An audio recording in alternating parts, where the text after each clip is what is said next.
Going live with an urgent broadcast in 3, 2, 1.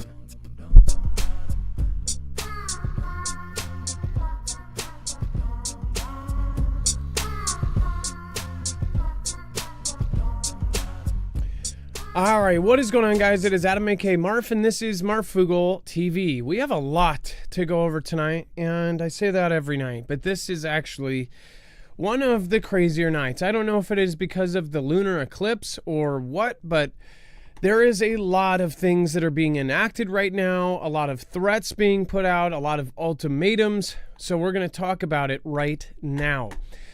First of all, the president is to invoke Wartime Alien Enemies Act of 1798 to carry out deportations to Guantanamo.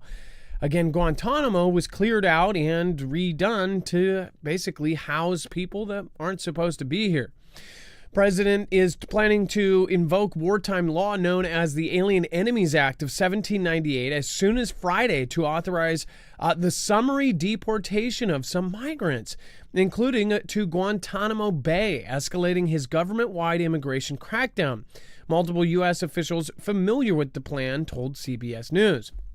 The 227-year-old law gives presidents the extraordinary power to order the arrest, detention, and deportation of non-citizens who are 14 years or older and come from countries staging, quote, an invasion or predatory incursion of the U.S. That's kind of a crazy part to put in there. Again, escalating the government-wide immigration crackdown. It says it gives him the power to arrest, detention, or deportation of non-citizens who are 14 years or older and come from countries staging, quote, an invasion or predatory incursion of the U.S. So there's a lot of countries that fit under that purview right now. It says Mr. Trump is expected to cite the 18th century statute in order to have a swift detention and deportation of suspected members of the Tren de Aragua, a Venezuelan gang with prison origins that his administration has designed or designated a foreign terrorist organization, said the sources. Now, if you remember, just recently, the Venezuelan president or somebody came out and said that, we were asked to send those guys there. Now, again, who knows what is true in that case, but again, there's a lot of craziness. We're going to talk about the lunar eclipse. We're going to talk about Putin's ultimatum. We're going to talk about North Korea. A ship sank. Something is going on. All of that today. So stick around. We'll be right back right after this.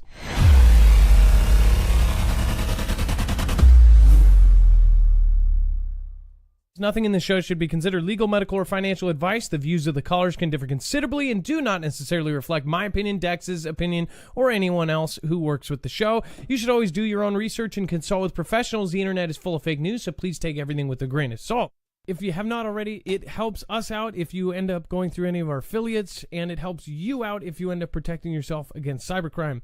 NordVPN is one of the best and one of the easiest to use. If you do not have a virtual private network, it protects your IP address, which is your online identity, which actually connects to your real address and everything else.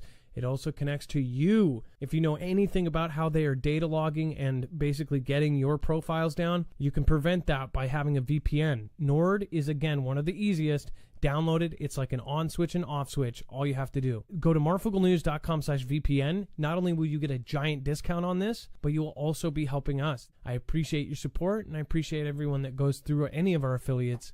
Can't say thank you enough.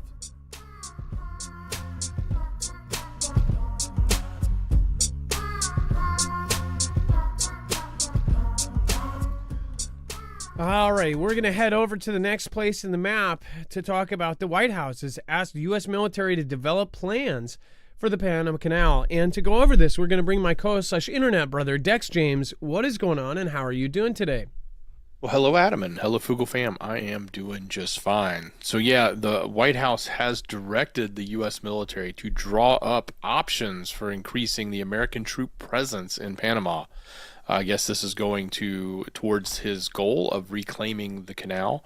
As we talked about 2 weeks ago or a week ago, there was the big announcement that the rock company that's has the color black in front of their name was buying the ports from a Chinese company that had owned them. So that portion of it, the commercial portion of it, seems like it's been taken over by Western-friendly company, even though I think most people in this audience doesn't think anything's friendly about them, right? But they obviously had the deep enough pockets to make that type of purchase, which I guess is why that was pursued.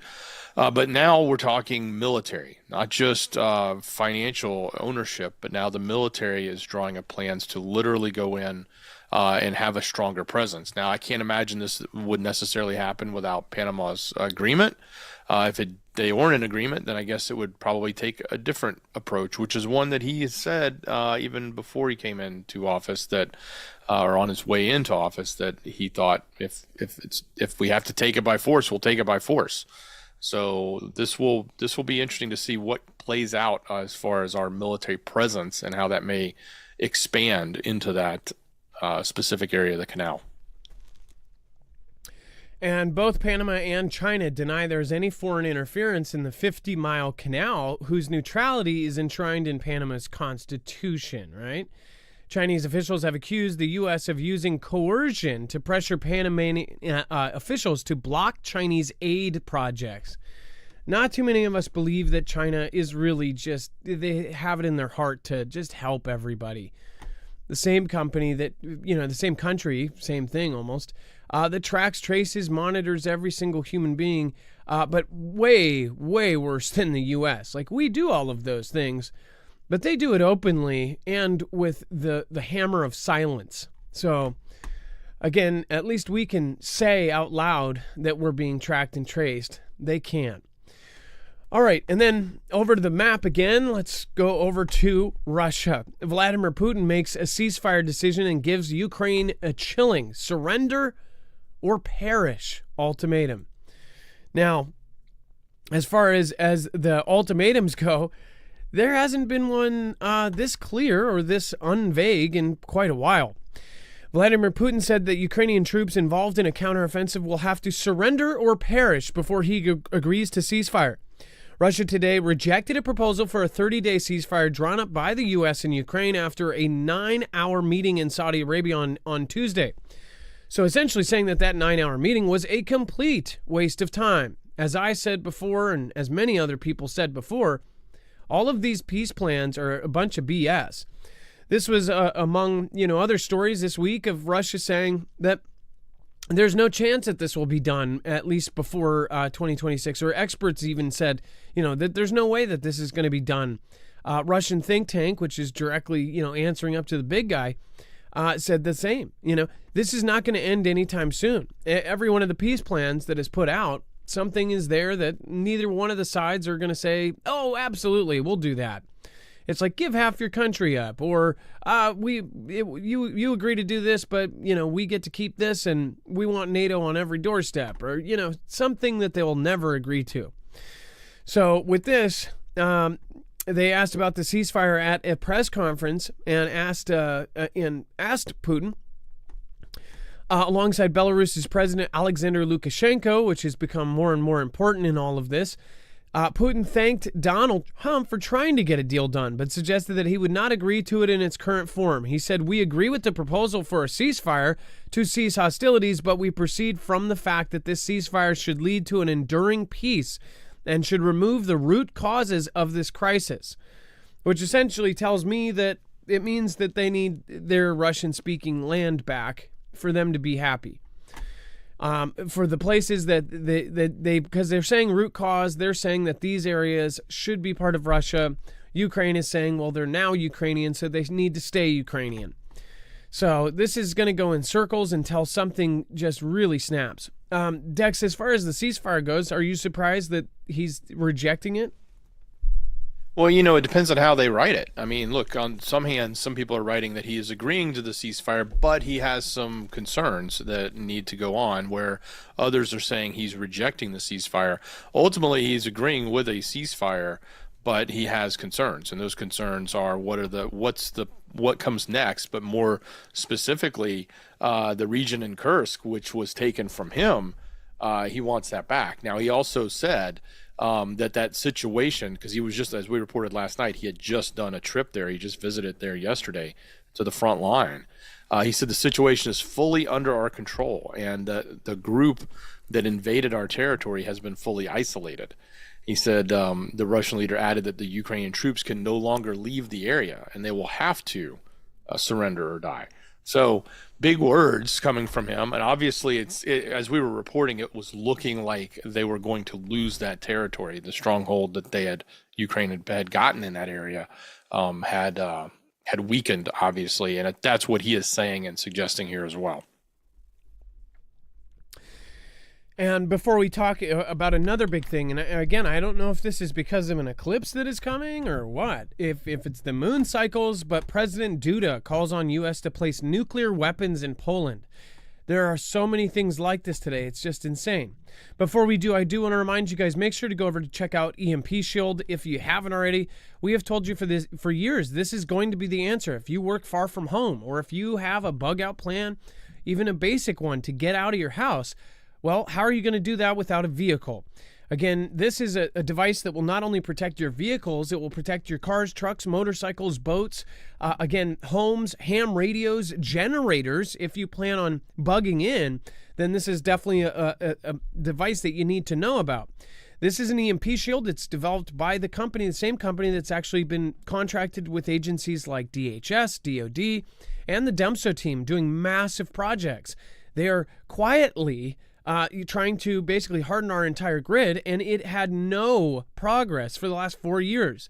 They are going to be starting it back up and really enforcing that executive order that the president signed in 2018. But until then, we are sitting like ducks out in the middle of a pond with a full circle surrounding us with shotties. So again, if you want to protect your own vehicles, your own house, and all of your own stuff so you have this running after multiple EMP strikes, or even a Carrington level event from the sun, then you want to have an EMP shield on your vehicles. It's very easy to put in your car. It takes less than 10 minutes. It's 3 wires, red to red on your battery, black to black on your battery, green to ground. It's very easy. And then you just bolt it into the side or screw it into the side of your engine compartment and you're good. MarfugleNews.com/EMP. Make sure to use the code MARF. You're going to get $50 off per device. Plus, you're going to help us financially, and you are going to support independent media and at the same time as prepping yourself. That means getting out. That means having a generator. That means having power when no one else does. That's a huge, huge deal. Not to mention it protects you against that natural form, the Carrington level event. Hopefully, we do not have any kind of Carrington level event in our lifetime, but they say it will happen. Again, MarfugleNews.com/EMP, code MARF. And then Dex Duda calls on U.S. to place nuclear weapons in Poland. This is like the 5th country saying we need nukes. Well, yeah, and it's the second time and the second appeal for this from Poland. They first was back in 2022 with the Biden administration. But yeah, President Duda there again called on the United States to deploy nuclear weapons into Poland. They want it as a deterrent to Russia. They have asked this before. They're asking it again. Duda's advisor for international affairs followed up with the appeal in which he argued that the nuclear protection would improve the security for Poland, a NATO member along the alliance eastern flank that shares borders with Ukraine and Belarus and the Russian territory of Kaliningrad. So I don't suspect that we're just going to give it, but at the same time, you got to remember there was also this whole idea about Emmanuel Macron's proposal to offer a French nuclear deterrent and to provide a nuclear umbrella to the rest of Europe. So that is probably also on the table as to whether or not Poland, because they've been in talks, they are in talks with France concerning that, and maybe that. I don't know if they're going to use that as leverage to try to convince the U.S. that we should be there and not France, or if the U.S. will be like, yeah, let France deal with it. They're in Europe. We're not. So that's the type of sentiment we've been hearing lately coming from our administration. Great comment by Scenic Adventures. Again, I feel sympathy for anyone who is actually 14 through 18, though, because how many minors get to tell parents they're not moving with them legally or not? I believe that's in regards to the Alien Wartime Act that we talked about in the beginning. As far as, they're saying 14 and up. I don't know how many, if they are going to enforce the 14 through 18, but they very well might. I think they have a choice under that same act. They can pick and choose anyone over 14. I don't know, this is a law from 1798, so we don't know how they're going to enforce it, but yeah, I would feel sympathy for a 14-year-old too, but at the same point, will that be enforced exactly like that? And then will they be given the choice to go with them? Will they have to go to a place like Guantanamo? I don't know if that's the case. Even though they have fixed up Guantanamo, maybe Guantanamo is going to be a resort now. I know it wasn't when it was holding terrorists, and I don't think they want it to be too nice for the Tren de Agua, or Aragua. But who knows what's going to happen here, and who knows who they're actually going to do. The media is going to sway things to make the president look negative on one end, and then they're going to sway it to look positive on the other. So I guess we will see. And then All Things Random, thank you for the support as well. Thank you. I appreciate that. Dex, go ahead. I saw in the media a lot of people were barking about how, it's such an old law. But, they don't bother to mention the fact that our Constitution is older, and it's the most important law. So age doesn't really matter. No, it doesn't, and especially if it makes sense. There has to be a requirement before that. That there is a plan to incursion, right? They specifically mention Tren de Agua. If they have proof or evidence of what was claimed, that somebody asked these guys to come in, that they were told to come into the country, that's a planned invasion. If people forget about that, then again, that's a kind of a key part of there. A planned invasion or incursion, that this is something that was thought out and that came in on purpose for a reason, right? So, will it apply to people that are, say, working here already, that are active parts of the society, or will it apply to people in the last year that came over to cause ruckus under, some sort of shadowy figure that asked them to come? By shadowy figure, you can fill in the blank there to who you think that is.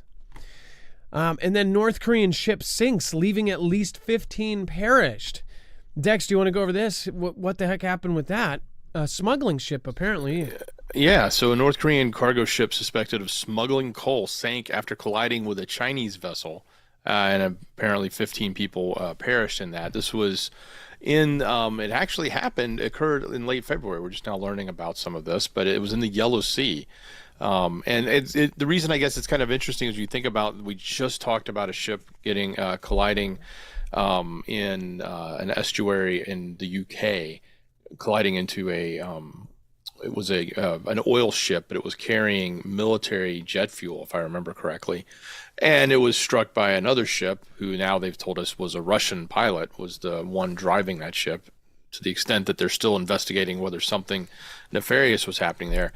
In this particular case, I don't think it was necessarily nefarious that a Chinese vessel took down a North Korean vessel, but it also brought to light about some potential smuggling or at least distribution around some of the tariffs and other things that were going on, and whether or not they were allowed to be shipping the things they were shipping, because North Korea is banned from exporting coal under the sanctions from the UN Security Council. So that it also opened that can of worms, as well as losing a ship and having all of this come to light. Here's a thought. So you remember the Dex? Do you remember everybody remembers the what do you call it? The barge that hit the bridge, right? The lights and the power shortly went out right before it hit and took out that bridge. Do you remember that whole story and how that was massive, right? Do you remember the rumors about what may have happened to that barge system and what people thought could have happened with the control systems and things? You're the suggestion that they were potentially cyber attacked or remotely controlled by, a higher power, whether it be a state actor or a group. So think about this. What if this was a U.S. op, or both could be a U.S. op, where you have a Chinese ship smash into this North Korean one, somebody hacks the Chinese ship, has it crash into the North Korean one, taking their lives in February, right? And an answer to that, either a response to that, is they hack the Russian national ship to make it look like Russia, and that's why it doesn't look like it, and have it smash into this other ship. Or what if the U.S. knows about this, something like this, they make it look like a tit for tat. They hack or they stop the power enough to where they can't stop, or they smash right into another ship. And they do it purposely, and they target a ship that looks like it has a Russian national on it to make it look like an op. I would not put that outside the purview of the three-letter agencies, especially here, to end up starting a war or to further escalate things. If there is an end goal, which there is, to start something, right? And that's just under my opinion.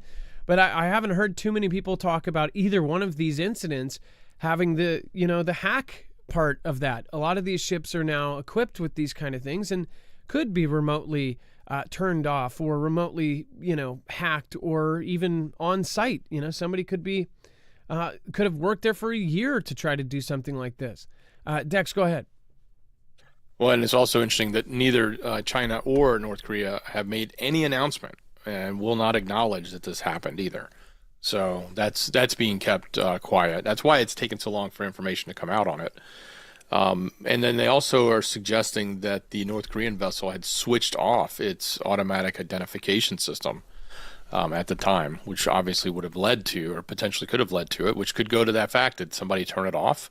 Did they turn it off because they're smuggling coal, or did it get turned off, like you said, from a group that had power over that ship? Yeah. Does that system in some ships, does that go off if the power was completely turned off? Was this a response to the barge? Do they find out something on a secret level and then they do something like this to hit both China and North Korea at the same time? Don't know. And then was the one that we just saw a couple days ago, was that a kind of a response, right? Frank Wells says, "Good evening, family. I'm late. Don't forget to hit the like button. I'm number 382. Hey, thank you. And again, I never ask people to hit the like button. But it does help. And I really do appreciate when people remind people of that. So thank you. Troy O'Brien, thank you for the super sticker. Again, thank you. All Things Random and Scenic Adventures. Thank you, everybody that has supported the show already. And thank you for sharing us out, most of all. Appreciate that. And then Trump tells NATO chief the U.S. needs Greenland. Again with Greenland. So this is something that has not gone away. I have my own kind of side theories about Greenland, and that something is going on with the Golden Dome, as they call it, an Iron Dome-like system for the entire United States, with the troops surrounding our borders, all ours, again, and the Greenland and possible Canada, absorption. All of these things that are being talked about, very, very odd. President Donald Trump told NATO Secretary General Mark Rutte on Thursday that U.S. control of Greenland is necessary to enhance international security, escalating its campaign to annex the strategic Arctic island. Says, Mark, we need that international security, not just security, international. We have a lot of our favorite players cruising around the coast, and we have to be careful. It says, Trump told Rutte, sitting side by side, and it says, we'll be talking to you. So this is something he's not giving up again. I mean, this is not something that's going away. He is trying to get Greenland. And what do you guys think is the deal with this? By the way, if you have any info that would be helpful that won't get you in trouble, you can go to marfooglenews.com and go to hot tips at the top. You can actually submit tips if you know, or if you are in on one of these stories, or if you work at a company that is connected with something, then you can give us an anonymous tip over at marfooglenews.com/tips. It's very easy to get to. Again, that's marfooglenews.com/tips. And you can put your tip in right there. Again, you can do that anonymously. So if you have something that you want to get out there, that is what that is for. Dex, what did you think about that? I mean, the Greenland thing is not going away. Well, no, it's not. And for him, he was hosting Rutte today, General Mark Rutte, head of the NATO Secretary General. So he was in the White House today, which was a big chummy meeting. It was kind of interesting to see the shift from NATO to praise and come in and take a much different position than, say, Zelensky did when he was here. But yes, this was one of many things. We'll talk about some of the others in a moment. But yeah, the notion that Greenland, which just had their selection process, and they just I guess puts the person who won is against selling the country or joining America. So it'll be interesting to see if they're not interested, but he is interested in making it happen.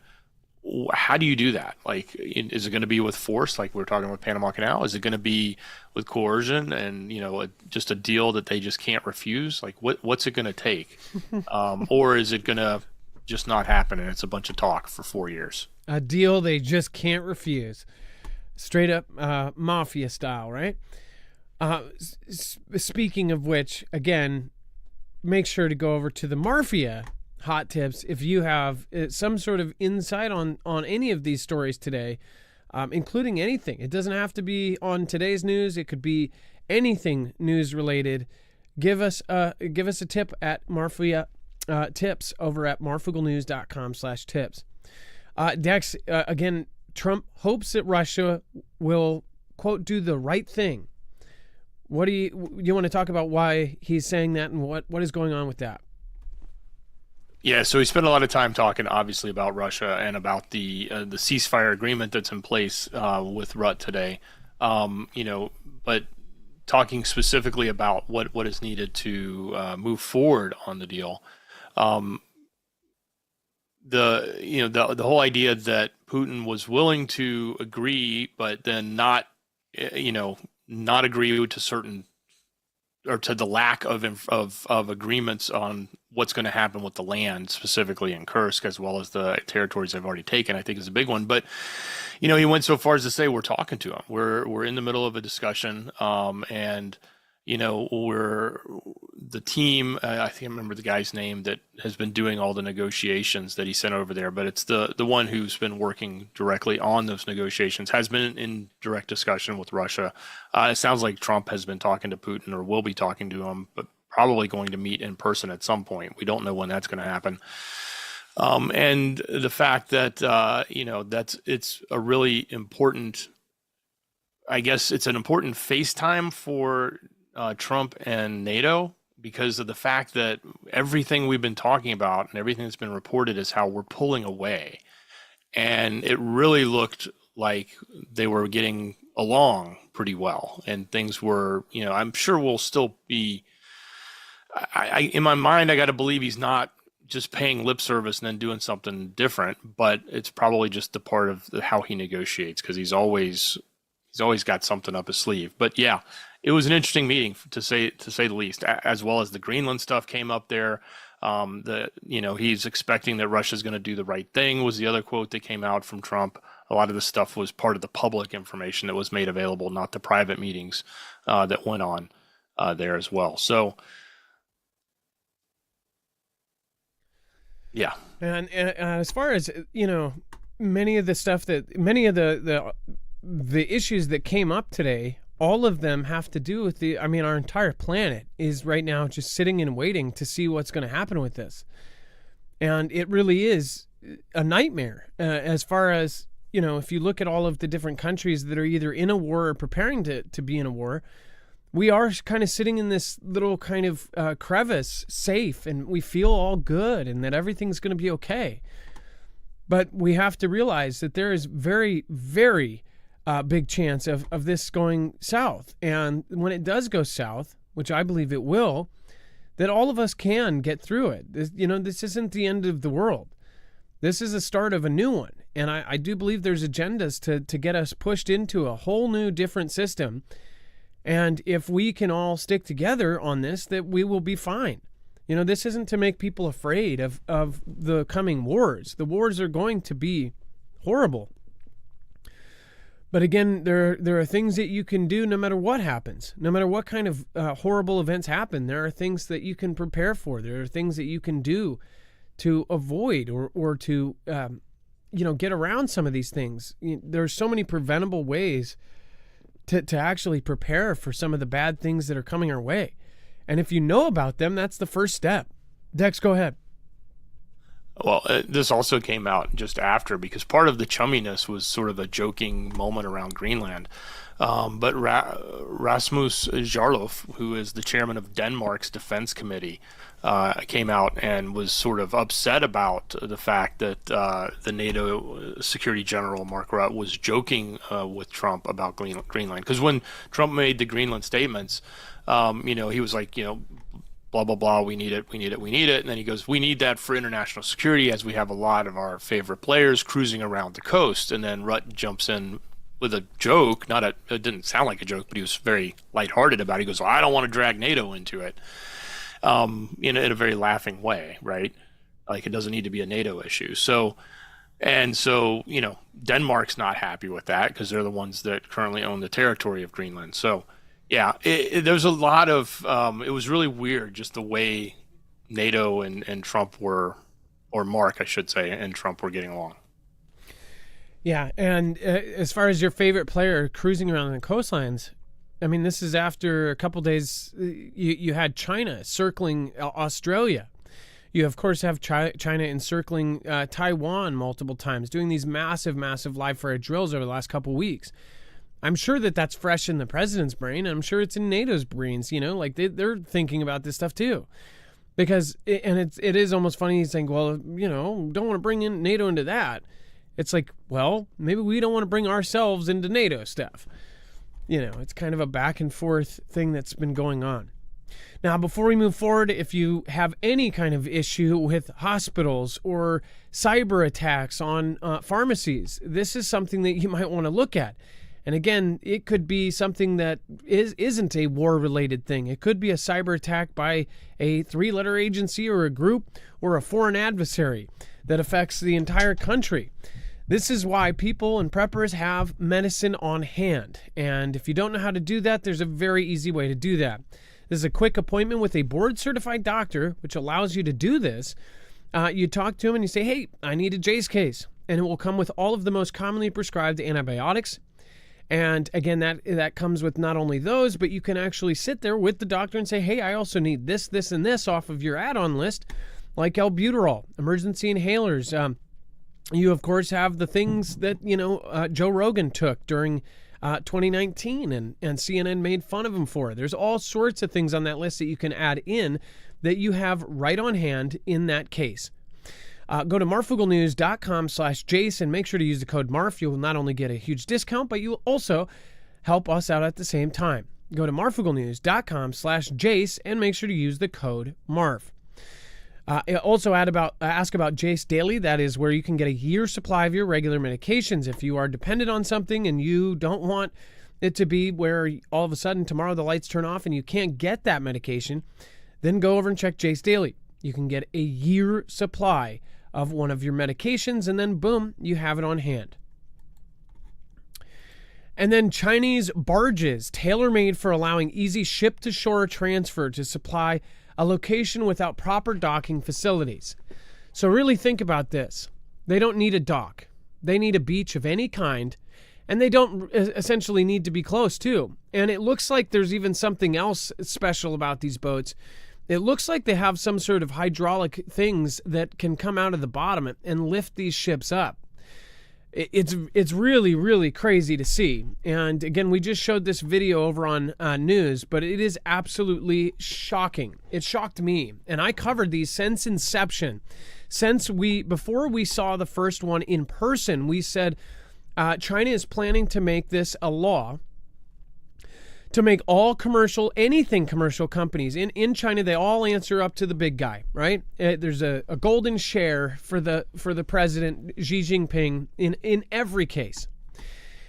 And he made it so all civilian ferries, all civilian cruise ships, all ships of any kind built in China of a certain size and of a certain use, that they have these huge, giant, 160-foot tall bridge-type apparatuses that can fold up and then drop a ramp that is over 160 feet long to be able to access the beach. Now, when I first saw this, I thought, man, they could just get really close with this boat and drop this thing down. In no way did I ever think that these would be put to use like they are here. I'll show you here right now. This is absolutely insane. They have daisy chained them. This is giant. This is absolutely giant in every sense. If you see, that's 1 ship, 2 ship, 3 ships. Again, just to go back to that, they have each one of their very similar ramp system. You'll see it there right at the beginning. It almost looks like a bridge, right? That is a system that is permanent. That's right there. And then the ramp folds up and basically goes up here. I believe, I don't know if it's usually at the front or the back. I think it just has an open part there, but these can cross international waters. These can then drop down. If you see, there's a giant ramp, and these all have to be able to support the weight of tanks, columns of tanks. These are absolutely massive. I thought, oh yeah, so the boat could come up this close. But now they could pull up 50, 60, 1,000 ships and unload onto each other every last boat. So if you say you would only need 1 of these, and then you could have 50 boats, and you could have 10 of these lining any kind of beach, and then have 1,000 ships all kind of going single line fashion, unloading onto the main third one that's out in the water. And you could unload any number of tanks, any number of vehicles onto any beach. This is massive. I mean, this is truly, truly massive. And they have been building these for now over half a decade. Look at that. That is crazy. And this is what I'm talking about. Dex, what do you think about these poles sticking out the bottom, right? What do you think those are? Oh yeah, this is a stabilization. They go down and more into the ground and lift it up, obviously, to give it stabilization and not allow the water to affect the ship, so it's not moving anymore. They're like piers. It's exactly what they're. The hydraulic piers that go down and anchor. They've got that on other boats too. Yeah. Especially this is like a super giant version of those mini bridge boats where they'll connect multiple bridges together and drop piers down through them to make a crossing on a river. But this is at a much, much bigger scale, and it almost looks like it could go pretty far. Now, obviously, there's only so far you can go before the water's so deep that the piers aren't effective anymore. So, but at that point, I would think the water's deep enough that a ship can pull up and start unloading. A carrier ship or a cargo ship that's full of cargo would be able to pull up and start unloading, kind of like you're seeing there. So, yeah, it reminded me of the centipede analogy that's used with lots of different things where they're just interconnected front to back. Yeah, and never ever to be brought up the movie. But you obviously see that this could be used for a huge, massive invasion type event. So, and this is done on a lot of cargo ships. And did you know that people have spotted these exact type cargo ships right off of our coast?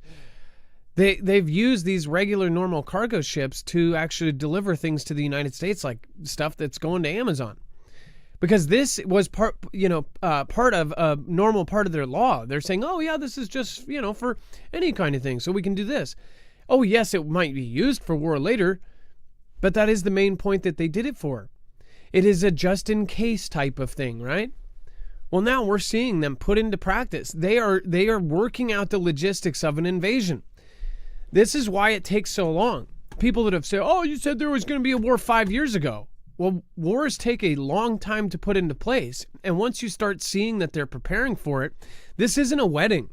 And weddings take a very long time to plan. And that's just two people, getting set up and having everybody have their favorite meal and where they're sitting. I mean, that's complicated enough. People spend 6 months on a damn wedding. Think about a world takeover. It is a massive undertaking. That's an understatement. Wars like this take years to put into place. I mean, World War II is an extension of World War I, and they were decades apart. I mean, this is something that takes a long time to put into place, and logistics is a huge part of it. And if you look on their end, the logistics are working out, right? Well, same with ours.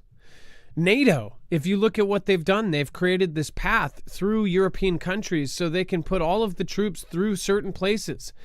They've even cleared ways. They've made new roads to essentially bring in tanks and things through European countries. And the public is none the wiser. I mean, these are plans that have been publicly put out, but it's not anything that anybody talks about at the water cooler. They don't wonder why they go to their favorite shop and the shop has been moved about 10 feet back. And they're like, wow, weird. They asked you to just move your store 10 feet back? Yeah, they did. Because they're opening up huge channels for tanks and different things to go through, like, I don't know, huge platforms with giant missiles that normally wouldn't be able to fit through your tiny little town. That's what they're doing right now. And they've been doing this. And we've been saying the whole time, and people say, oh, yeah, sure, it's all going to be a nothing burger. Just wait. Wait until that nothing burger materializes into a something burger, and everybody is caught off guard. Like, oh my, I'm so amazed. What the heck? Oh, I can't believe it. All those people in the Fugel fam were right. So I pray for everybody that this doesn't affect us the way that we think it is. But I don't think that that's going to be the case. Carol White, thank you for the support. I appreciate it. Thank you for, it says thanks and love. Hey, thank you. And Jake B7A, Craig Alicious, hopefully you're doing well. Thank you, everybody that has supported. Make sure to go over and check out our awesome mods. We have had so much greatness out down there in the chat today. Of course, so many great people. Make sure to go support the mods, especially though, because they are keeping it peaceful. Thank you, Bobby Sue. Thank you, Jammer. Thank you, of course, Trinity, Ilea, RJL, Rip, and, of course, many, many more. Make sure to go check out the whole list of mods over at marfugelnews.com/friends. And then if you have a hot tip, again, make sure marfugelnews.com/tips. And if you want some prep food, go to marfugelnews.com/prep. You can get 25 years shelf life freeze-dried food that will last through almost anything. So again, thank you guys for joining us today. Dex, thank you so much for your service today. I appreciate you. Much love. Great job, brother. I will see you guys tomorrow. Thank you so much for everybody making it to the today's show. Share it out. This is a good one to share. I know I don't say to share the long ones, but this is a good one. So appreciate all of you. Make sure to join us tomorrow. We'll see you. Be safe, be prepared, and Marf out. It is now time for the shoutro. It's not an outro. It's not a shout out.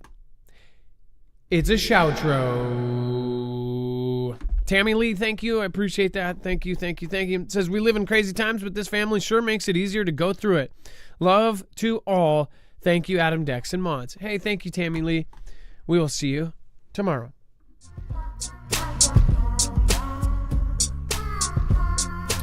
And make sure to go check out that Marfoogle short. That is a good one to share as well over on Marfoogle News. Full bibliography available at marfugelnews.com. Make sure to go check it out.